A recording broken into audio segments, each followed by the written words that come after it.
روزے دار کے لیے دریائی مچھلیاں تک دعائیں مغفرت کرتی ہیں اور افطار کے وقت تک کرتی رہتی ہیں، اور عین ممکن ہے اس رمضان جو تم اللہ سے مانگو تمہیں وہ دے دیا جائے۔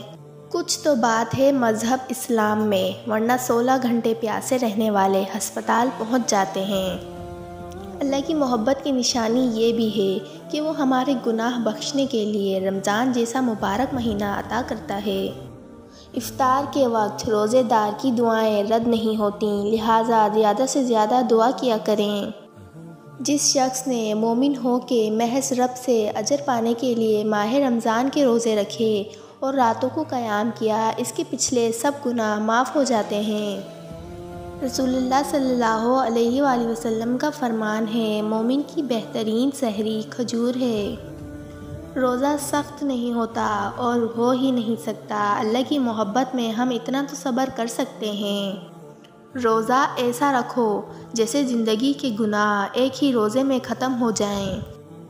رسول اللہ صلی اللہ علیہ وآلہ وسلم نے فرمایا، جس شخص نے بغیر عذر اور بیماری کے رمضان کا ایک روزہ بھی چھوڑ دیا تو خواہ ساری عمر کے روزے رکھتا رہے، وہ اس کی تلافی نہیں کر سکتا۔ رسول اللہ صلی اللہ علیہ وآلہ وسلم نے ارشاد فرمایا، انسان کا ہر عمل اس کے لیے مگر روزہ اللہ کے لیے ہے۔ نبی صلی اللہ علیہ وآلہ وسلم نے فرمایا، شعبان میرا مہینہ ہے، رجب اللہ کا مہینہ ہے اور رمضان میری امت کا مہینہ ہے۔ رسول اللہ صلی اللہ علیہ وآلہ وسلم نے فرمایا، جنت کے 8 دروازے ہیں، ان میں ایک دروازے کا نام ریان ہے، جس سے داخل ہونے والے صرف روزے دار ہوں گے۔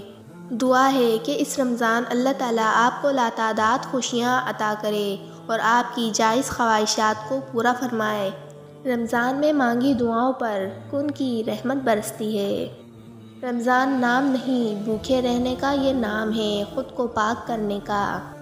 سحری کی رونق، افطاری کی برکت، عبادتوں کا مزہ سب رمضان کی ہی تو دولت ہے۔